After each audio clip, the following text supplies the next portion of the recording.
Hello అండి అందరికీ. కార్తీక మాసంలో పూజల్లో అందరూ బిజీగా ఉన్నారని తెలుసు. అలాగే మీకు టైం దొరికినప్పుడు మీ ఇంట్లో ఉండే రోలు రోకళ్ళకు కూడా ఇలాగ పూజ చేయండి. ఇది శుక్రవారం చేస్తే చాలా మంచిది. మీరు మార్నింగ్ కానీ ఈవినింగ్ కానీ చేయొచ్చు. మీరు అమ్మవారి దేవస్థానాలకు ఫ్రీక్వెంట్గా వెళ్తూ ఉంటారు కదండి. అంటే కొల్హాపూర్ కానీ, లేదా విజయవాడ కానీ, లేదా కంచి కామాక్షి కానీ, ఏ అమ్మవారి క్షేత్రానికి వెళ్ళినా పసుపు కుంకుమలతో పాటుగా మీ ఇంట్లో రోలు రోకలు లేనట్టయితే ఇవి కూడా అక్కడ నుండి తీసుకురావడానికి ట్రై చేయండి. చాలా మంచిది.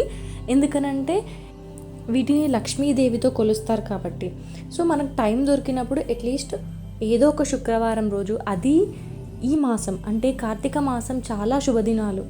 అది కార్తీక మాసంలో పూజించడం చాలా ముఖ్యమండి. కార్తీక మాసంలో లక్ష్మీ పూజ, దామోదర పూజ, శివ పూజ, గడపదేవి పూజ, తులసి పూజ ఎంత ముఖ్యమో రోలు రోకల్ని మన ఇంట్లో ఉన్న వాటిని పూజించుకోవడం కూడా అంతే ముఖ్యమండి. ప్రతినిత్యం కాకపోయినా శుక్రవారం పూజిస్తే ఎన్నో సిరి సంపదలు వస్తాయి. మన పెద్దవాళ్ళ నుండి వస్తున్న ఆచారం అండి. ఇదేం కొత్తగా నేను చెప్పట్లేదు, లేదా ఎవరో చెప్పింది కూడా కాదు.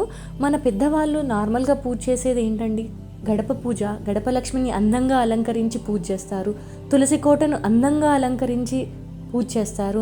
అలాగే పూర్వంలో మీరు చూసినట్లయితే ఏ ఇంట్లోనైనా శుక్రవారం వస్తే తప్పకుండా రోలు రోకలి మరియు విసనరాయికి మాత్రం పూజ చేస్తారండి. ఇది నేను మా అమ్మమ్మ వాళ్ళ నుండి, మా అత్తయ్య వాళ్ళ నుండి నేర్చుకొని, నేను కొల్హాపూర్కి వెళ్ళినప్పుడు మా గురువుగారు చెప్పారు, ఇది మన ఇంట్లో ఉండాలి. రోలు రోకలి, ఇప్పుడు మిక్సీలు వాడుతున్నాం కానీ రోలు రోకలి, విసనరాయి మన ఇంట్లో ఉండాలి. అది చాలా మంచిది. లక్ష్మీ వస్తువులు ఇవి ఇంట్లో ఉంటే మంచివి అని చెప్పారండి. నేను కొల్హాపూర్ నుండి కొనుక్కొచ్చుకున్నాను ఇవి.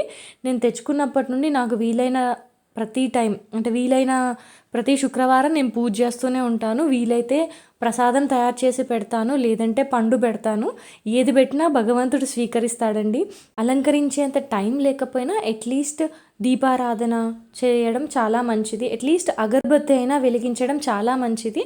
కార్తీక మాసంలోనైనా వచ్చే శుక్రవారం లేదా రేపు పంచమి తిథులలో అమ్మవారికి ఎంతో ఇష్టమైన తిథి కదండి పంచమి. సో అమ్మవారి తిథిలోనైనా మీకు వీలైతే పూజించండి. మనకు తెలియదు కదండి, ఏ పుట్టలో ఏ పాముందో అంటారు కదా పెద్దలు. అలాగే ఏ పూజలో ఏ ఫలితం ఉందో ప్రతిదీ చేసుకుంటూ వెళ్ళిపోదాం. ఈ కార్తీక మాసాన్ని మంచిగా వినియోగించుకుందాం.